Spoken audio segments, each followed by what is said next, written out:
Hello there and welcome back to the Non-League Podcast with myself, Lee Simons. Yes, it's another brand new week and of course I have another special guest. Today's guest we have Norwich United striker Liam Jackson with us. Hello Liam, how are you? Hi mate, I'm good, are you? Yeah, very well, thanks, very well. Apart from being stuck in isolation for the third week. Busy. Yes, tell me about it. So how has it been for you for isolation? It's been alright to be fair. I was furloughed early doors, so kind of that one was gone straight away. Yeah. Just obviously missing the football. There's no football on the TVs, can't really go out and even kick a ball about, can you really? So it's a bit pants really, isn't it? Yeah, it is really, but I sort of see it as a good opportunity to kind of get some work done before pre-season, really. Yeah, so are you doing some... Sorry. Yeah, I'm trying to get out some runs, doing a little bit of working out in the garden, trying to do as much ball work as I can at home, but obviously it's not the same as doing actual training, is it? Well, especially with your teammates, you can't do much really because it's only like a solo thing, isn't it, really? Yeah, 100%. Yeah, you can't get sort of... I mean, you know as well as I do, and match fit and stuff's completely different. Yes. It's going to take... I don't know how it's going to work, to be fair, with what they're going to do, whether there's still a normal pre-season or what, but... obviously, it depends on the lockdown, doesn't it? Yeah, well, hopefully we can get back into next season and go from there, really. Yeah, fingers crossed, yeah. Yes. So, for people who don't know you, Liam, could we just have a little bit of a background story for yourself, how you got into football and stuff? Yeah, so youth football was kind of just playing for local sides like Cromer. Yeah. Played a little bit for East Coast and North Horsham. Mm-hmm. I was at the Norwich PDC for all of youth. Yeah. So I was kind of hoping, from sort of youth, I was hoping I was obviously going to get into the academy set up, that kind of thing. Oh, yeah, yeah.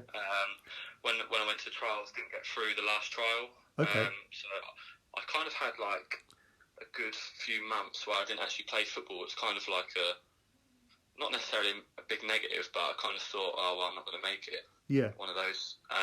So I didn't play. Then one of my old youth team managers sort of said, do you want to play for North Horsham?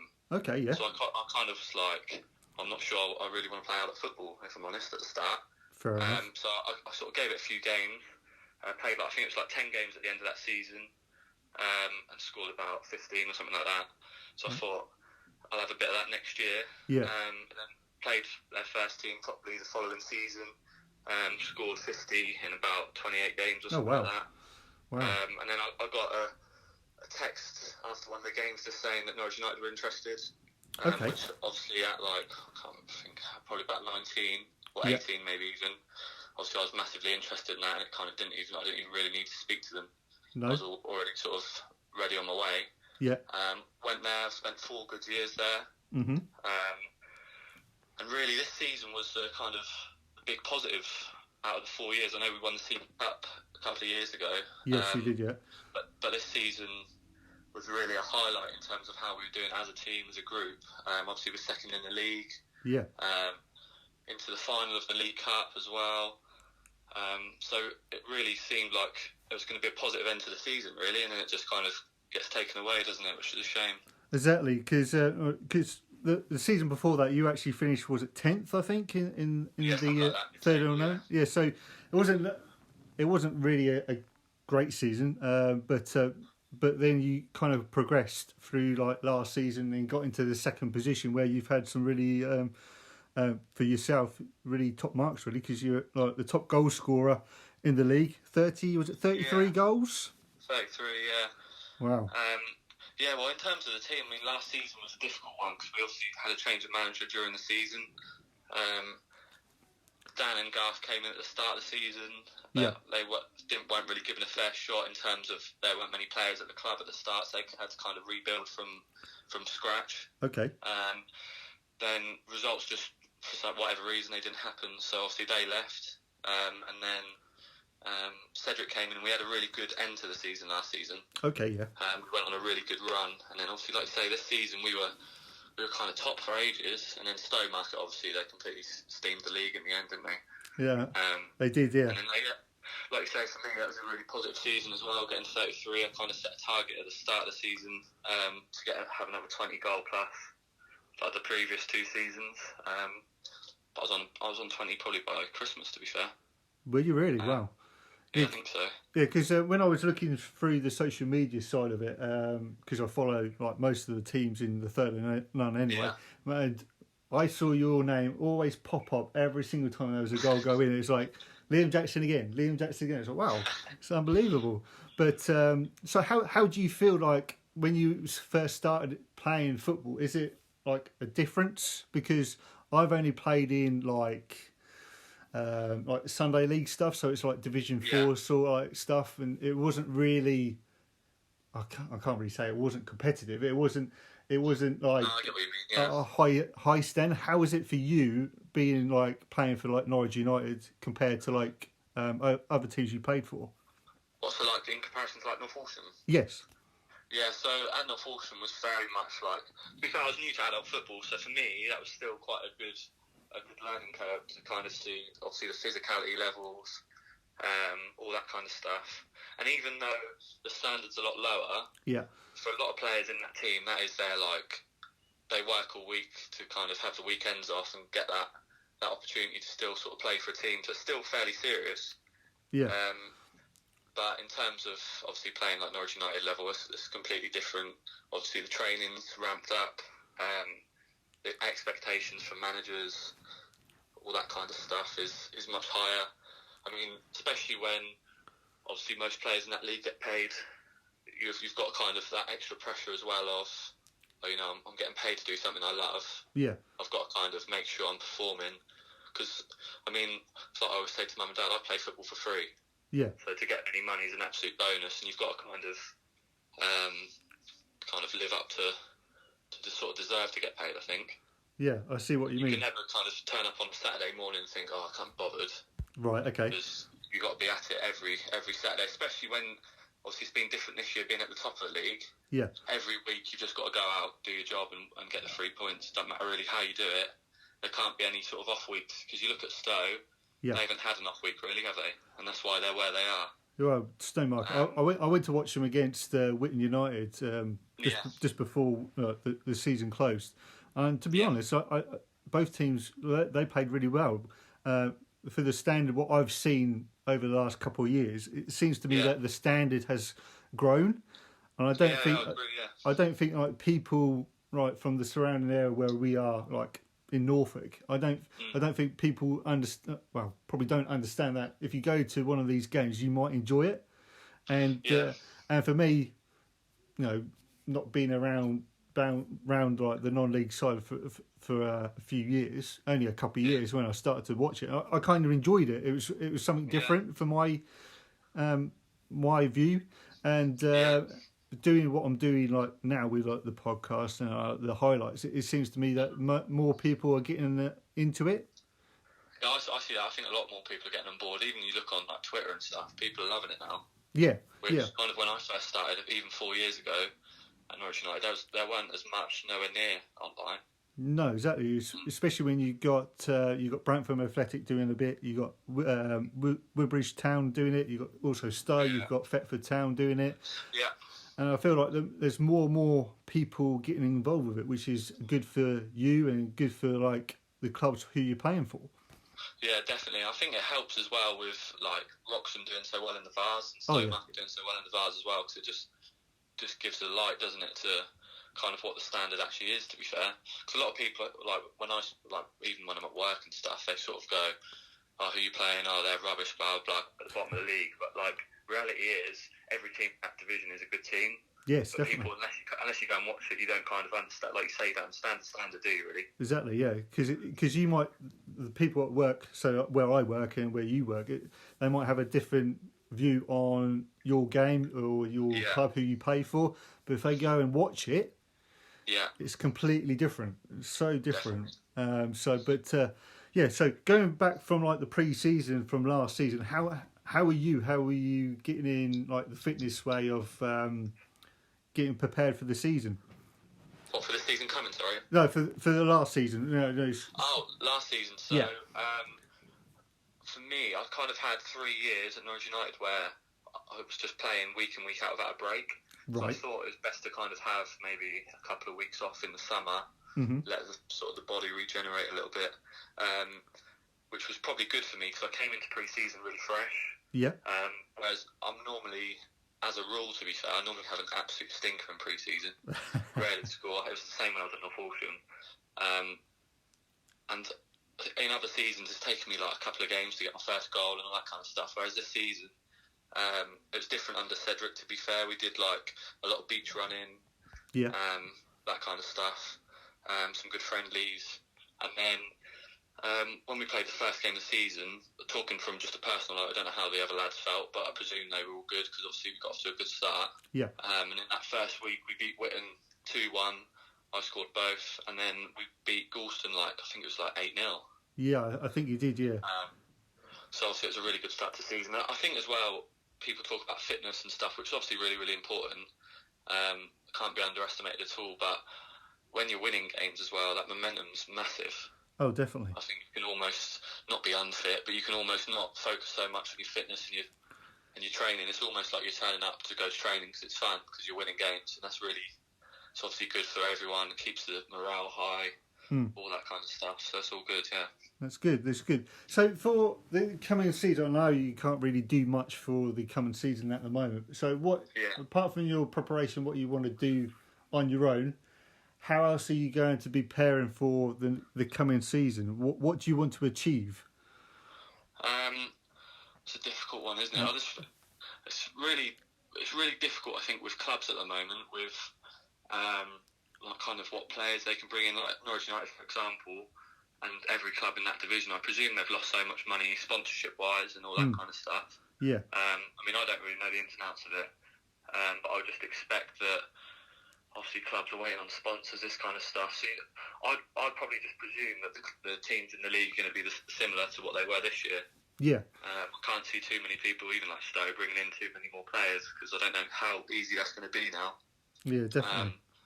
So I'd say for us, we need to be aiming to kind of definitely be in that top 2 or 3 again. Mm-hmm. And just there was just a few games this season where, we hadn't lost since November, I don't think.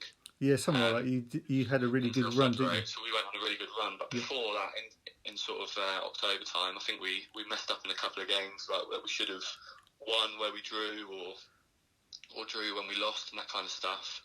So I think, although over a season that evens itself out, and I feel like towards the end of the season we're starting to get some huge results, like going away to Mildenhall, beating them twice, that kind of stuff. Like it really felt like in the group like we were really going to achieve something this year. That's why it's such a shame just to see the FA or whoever it was make that decision that they kind of just going to scrap it. Yeah, it's a bit of a shame really, because there was clubs in the league that have spent money, like Stowmarket. You know, you got Wroxham in there, yourselves are in there. Newmarket Town have been pretty well, done really well as well. So I do feel sorry for those big teams who are trying. Well, say big teams, those trying to get promotion, like Stowmarket. I do feel sorry for them because they've got that attendance with them. They had between 200 to 300 people, even more, 400 people. Even more, I was going to say that. Yeah, it's like that's what I mean. Like, it's not just. People always point at the level sometimes and just go, these players are getting paid this amount of money, whatever. Yeah. Or Stowmarket have had a lot, haven't they, where they've chucked this amount of money, but the chairman is clearly committed to getting them up this season. Yeah, definitely. They weren't going to not win the league, and it's not just the players either. Like the volunteers that go into it, all this kind of stuff, kit men, the physios, the people that run the bar. Like, it's just been a complete waste of 9 months, isn't it? It feels that way.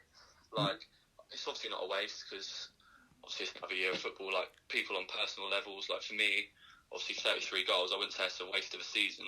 No. But at the same time, like, it's kind of gone towards nothing. Yeah. Which is really frustrating. At the end of the day, and of course you were in a final as well. Was it the challenge? Yeah, exactly. Challenge final you were in? Yeah, I think it was, yeah.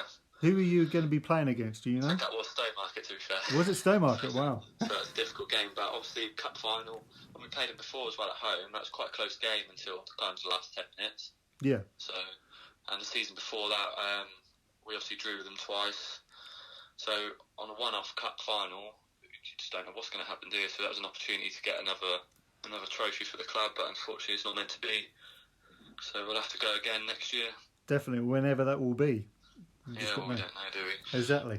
It's like it's like when Wroxham were playing Stowmarket in the Vars in that round where they went to Wroxham. It was like over 1,000 people who I know, it's ridiculous. Who actually saw that game, and it was incredible to see that amount of people actually went to the game. And of course, they've done incredibly well. Both teams have done really well, and then of course, Wroxham went on to the next round, and I think they got another 900 to 1,000 people for the next round as well. So the interest is there in my eyes, but it's all about getting people involved with it. So I don't know about you at Norwich United. I don't know how much attendance you have, but it seems to me that the standard is growing, and there's more people like actually coming down from the higher leagues as well, from Leiston and stuff like Eden Market, stuff like that. Yeah, there is. Yeah, it's definitely. I mean, I keep using Stowmarket as an example, but obviously they got a few players from Leiston last year. Yeah.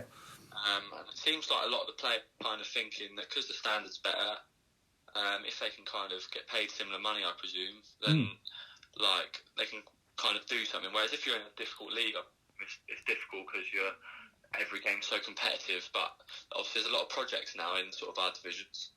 Yeah, where there you is. can probably think like Stowmarket, for example, you can kind of sort of make some history there. Same with Norwich United, we obviously want to get back up.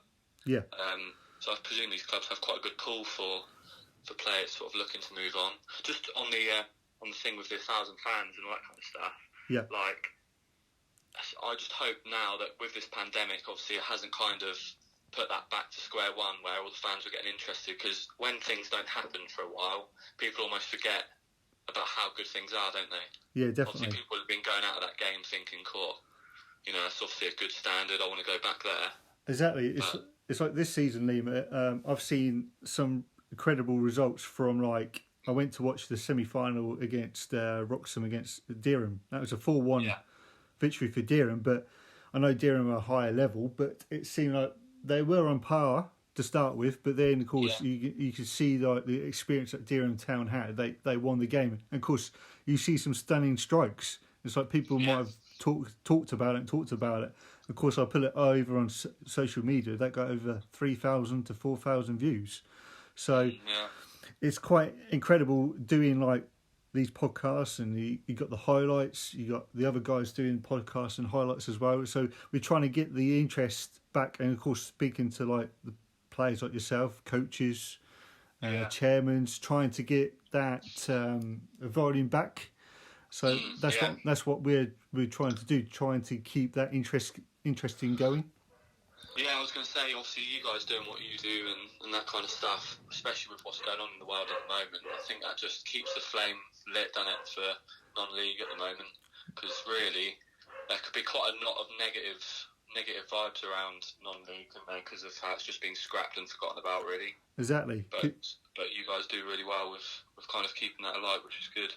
Well, we try our best. Keeps you busy as well in this difficult... It certainly does. So I'm going on the social media side. As I was saying, like in 2017, I only started like going to these games and then started to record a few games. Yeah. And my first goal was for Thetford a couple of years ago. And this rocket of a goal, the player asked me if I could have my footage. I said, yeah, no problem. You can have it, no problem. Yeah. So I've gone onto his Twitter feed, and it's still pinned to his wall, and that's got nearly 4,500 views on it, I think. No way. So for yourself, Liam, if say like we come down to your games and like expose you, should we say? Do you think is that a good thing for yourself? Definitely. Like, to be fair, most people I speak to, if there's a lot of games now that get sort of filmed, we're always looking at footage, and I think it's important. Not just obviously goals are always good. Being a striker, like you want to see your goals, this kind of stuff. But it's really important sometimes from a team aspect to see when we concede goals or where we give away chances. Yeah. Because obviously at the level that it's not professional football, so you don't get to see sometimes mistakes or don't get to see who's at fault at a corner or this kind of stuff. Yeah. So it does give a good opportunity for a bit of analysis, to be fair, to see what's went wrong. There's been games against like Newmarket where they've been filmed and stuff in the past. Yeah. I remember when we were in the Bostik League, few seasons ago. And a lot of the games were filmed there, and our manager then used to watch the whole 90 minutes back and obviously reflect on what bits we did well, what bits we didn't do well. So yeah, it's definitely a positive. That's good. That's good. I've got a few questions for you, really. So I was just wondering, when you finished your footballing career, do you want to go into like coaching? Do you want to be like a manager as well? It's funny, I was talking about that to my friends the other day, actually. Well, were you? Obviously, I'm only 23, so I've still got hopefully another 10, 12 years in me, at least. But yeah, I feel like management would definitely be something I want to go into. Okay. I've always thought that, to be fair. I think I've got the kind of personality to be a good manager, I'd hope. So yeah, that's definitely something I'd like to go into. Obviously, with my job coaching as it is, it's kind of quite a good way in, I'd hope. So whereabouts do you do the coaching, may I ask? So I work for Premier, so I work in like schools doing PE. Okay. And extracurricular stuff like football clubs and all that kind of stuff as well. So yeah, it's good. So what do you actually teach the kids? Do you do the striking roles, what you do, or do you do like just the overall stuff? Or it's normally just the overall stuff. So I mean, I don't just teach football either. So I'm doing stuff like dance, gymnastics, a lot. So it's their whole PE curriculum. Okay, yeah. I go in to teach, but in terms of football, just depends really on how sort of advanced the kids are. Normally the clubs are better because the kids they've kind of chosen to go there, so they actually want to be there. Obviously, you know what it's like in PE. You get the range of ability levels is very, very wide, so it's hard to kind of be too in depth. Oh, okay. But even in these clubs, I try and use them as sort of a learning experience to kind of almost start a managing philosophy from a young age to kind of try and build it up through the years, and then hopefully by the time I do stop playing football, obviously then I'm set to go straight into management, which would be good. That'd be ideal. That'd be really good for you, really good. I hope that goes well for you. I was just wondering, have you had any offers to go elsewhere, like from Norwich United? Did you have any offers to go elsewhere? I've had a couple of messages just asking when I'm out of contract if I'd be willing to speak. Okay. That's all I can kind of... That's fine. That's fine. So the best opposition defender you faced since being at Norwich United? Best opposition defender. I think probably when we were in the Bostic, yeah. You play against teams like Haringey and all that kind of stuff. And speaking of which, like Haringey and obviously Milton and Tiptree as well, they've had unbelievable FA Cup runs, haven't they, over the last couple of years? Definitely they have. Got on BBC. A lot of the players, especially for that Haringey game, was that earlier this year? Yeah, it was, yeah. Yeah, a lot of those players we played against haven't changed their team too much. They're just big, physical, athletic players. Obviously, I'm quite slight, so I have to kind of think about how I use my body. Yeah. But even stuff like that, I think playing that higher division, even though we did unfortunately get relegated that season, that was a good learning curve for everyone. And like thinking from a selfish point of view, playing against those kind of players, that can only make you better. Yeah, definitely. Same as in training, obviously playing against Andy and Watto, that's obviously led up to my game as well, because they're obviously two good centre halves, physical. So then when you do go and play on a Saturday, it's almost like, oh, well, you know what's coming. Whereas at first when I started playing for Norwich United, it was like, oh my God, I'm playing against these centre halves. They're like 7 foot. Yeah. But yeah. So probably in the Bostic, the better defenders I played against. I think obviously the higher standards you go, the better the players are going to be. But in terms of our league now, I'd say Stowmarket, obviously they're solid at the back. Yeah. They're two centre halves. I think they're both from Leiston, to be fair. I think they were. Yeah, they were. And there's always actually one that plays for Kirkland Pakefield, who he's like massive, and I don't know what his name is. Right. He's really, really tall. I always struggle to play against him because a lot of my games built around like winning flick-ons, holding the ball up. But he's just like, he must be over 7 foot, that guy. Yeah. So, yeah. I don't know who he is. Well, there was a guy who played for Thetford, Jonathan Caviar. He used to play for like Stowmarket and Stanway Rovers, because they're kind of a big physical team, aren't they? Stanway Rovers, aren't they? Yeah, they are. And of course, they were like I think they were in the Essex Premier last season, and they come into our league, and they're kind of like a physical game. They've got a physical that was game. a difficult game when we played them away from home as well. Because we played them like a Tuesday night as well. Yeah, so it was that was like away game. That was like a 4-4 draw, wasn't it? Yeah, it was. Yeah, we were, that's incredible. 3-0 down at half time. Yeah. I missed a penalty in the first half as well, so that was like awful at half time in the dressing room. And then I managed to get a hat trick, and who else scored? Somebody else scored, and then we drew 4-4, which was a good result in the end. I bet that in that dressing room, I bet Cedric wasn't best pleased with you guys at being 3-0 down, and then of course giving it back to a 4-4 draw. Yeah, I mean that was a really, really weird evening of football. Like obviously we're 3-0 down. I'd probably taken a good sort of 7, 8, 9 penalties earlier in the season, scored every single one. Yeah.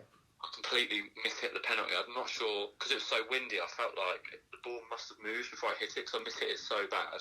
Yeah. Then second half, we got another penalty, so I was like, oh my God, do I take it? Took it, scored. Then we got another penalty. Yeah. So I was like, right, I'll have it again, scored that. And then we equalised. Sam Watts got the first goal, yeah, that was it, a header. And then, so I equalised with another penalty, and then we went 4-3 up with about 2 minutes left. Yeah. And then we gave away a penalty. Oh, right. So the emotion in the change room afterwards was a weird one, because obviously being 3-0 down, getting a draw, you'd expect everyone to be absolutely buzzing. Yeah. But really, with 2 minutes left after being 4-3 up, we were kind of a bit gutted in the end. So it was really, really weird atmosphere. I bet it was, because I remember going to watch Clapton against Thetford this season, and that game had like everything. It's like your game against Stanway Rovers there. It was like 5-5. It had penalties, it had free kicks, it had penalties, it had mistakes. We had, I think we had a red card as well, and we had someone in the sin bin as well. So when our guy was in the sin bin, they actually scored the equaliser. I was like, but for me, it was an enjoyable game.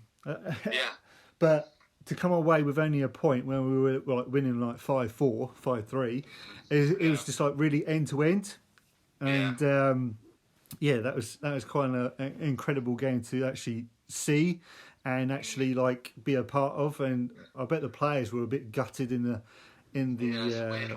I bet it was for you as well. But never mind. I just think with non-league, I think games like that, I know you see the odds kind of big score, but you look a lot of like Premier League, that you get games like where Liverpool play Norwich or whatever, for example, and you know already before you go to the game pretty much what the result's going to be, don't you? Whereas good thing with non-league is you could have top against bottom, and bottom could win. Exactly, because which I think is good. Because Galston, they went on a terrific run as well. They beat sides like Walsham. They beat them 6-0. Yeah, they did. Of course, they lost to you 8-0 in the beginning of the season. But they were awful the first half of the season, weren't they? And then they sort of, like you say, managed to get on a good run at the end. Yeah, because they brought in it like the Butler brothers, and they done a really good job to get them balanced and like get them going. I know they might think, the players may think they're going to lose every game, but I think credit to them, the two managers, is that they actually brought them back, and actually, you know, they were bringing up the points. They were bringing in the 3 points, and it was coming for someone. They might have got like a big win, which they did against Walsham, winning 6-0 just before, of course, this pandemic happened. But never mind. I mean, that's killed their momentum as well, isn't it? It's not just teams at the top. Yeah. It's teams that kind of have done whatever they can. They must work so hard to get out of the rut they were in. And now they may as well have not bothered. Exactly. Because they've stayed up now or whatever. Exactly. But I do feel sorry for like all teams because of the financial gain and sponsorships of the players as well, and like helping each other out. But never mind. It's one of those things, Liam, isn't it? Yeah, it is. Yeah. But I remember, I think that week where Walsham played Galston and Thetford played Ely, I think you actually played Mildenhall that Tuesday, Wednesday night, maybe Friday night, and because I saw that victory for you, because Mildenhall are a very strong team down at their home ground, aren't they? They are very physical, hard team. We always sort of I've played them a few times, even when they were in the league up until and I've seen that's a tough place to go. Yeah, definitely. There's a few in that league, isn't there? Yeah, exactly. Because I went down with Thetford, and of course we lost 6-1. But it was a very difficult night. The rain, the weather was just it was woeful. But we managed to get to 1-1. But then, of course, the floodgates opened, and unfortunately we lost 6-1. But it happens, unfortunately. But, it does. Yeah. But never mind. If you're not active in that league, then teams, like I say, any team could beat you. You've got to make sure you get to a level where at least 7 or 8 of your players are 8 out of 10. Otherwise, you won't get anything out of the game. Exactly. So I've got 2 more questions for you. I was just wondering, who is your best teammate? Technically, who's got the best ball skills? Who's got the best control? Who do you rate as the best player in your team, apart from yourself? I would say Finley Button. Yeah. For me, just technically, the stuff he can do with football is a joke. To be fair. Yeah. Obviously, he's been in the academy, set up in pro for a year or 2, whatever it was. Oh wow. So he's obviously got pedigree as well. But in terms of what he can do with football, he's assisted me so many times this season. I mean, it's good because we've actually got a good relationship on the pitch as well, to be fair, on and off, but especially on, where he kind of almost doesn't need to look and he knows where I'm running. I don't even need to sort of almost call for the ball when he gets it. It's been completely, I wouldn't say different because we've always had good players at Norwich United, but it's been good kind of knowing I make a run, I'll get the ball. Do you get what I mean? Yeah, I understand what you mean because he got 15 goals this season as well, didn't he? Oh yeah, that's what I mean. And countless assists. I should imagine he got 30 plus assists. I think he did, yeah. And then your other partner as well, I think he got about 30 goals as well, or something like that. Yeah, I mean, he was on fire as well this season. A lot of the time he was playing off the left as well. So, statistically, our front three did really well this year. Yeah, it's just a shame we couldn't finish the season off with a trophy just to kind of top it off. That would have been a really good, probably the best season of football I've played, to be fair. Well, we'll see if we can do it next season. So I've got one more question for you. So for next season, I've got one saying, what celebrations can we see next season if you score a goal? Oh, who sent that? That's funny because I've done some rascal celebrations this season, to be fair. Have you really? Yeah, so I've tried to get the Benteke out this season. I mean, one that I got told to do when we were in the Bostik was Bastian Buchanan, when he got to Tampa. Yeah. I did that, but I'll have to have a think. But yeah, especially for big goals, I think you've got to celebrate them, haven't you? Like, they mean so much to the team, and especially if it's like a late winner. Definitely. But yeah, there'll be some for sure, hopefully, as long as I can put the ball in there. Well, you never know. Liam, I do appreciate you coming on to the podcast today. Thanks for having me. I appreciate your time, and I really hope I can see you guys next season when Thetford either play at home or away. And thank you very much. Yeah, good to see you. Thanks, mate. No worries. So thank you very much for people who are listening today. We'll catch you on the next one.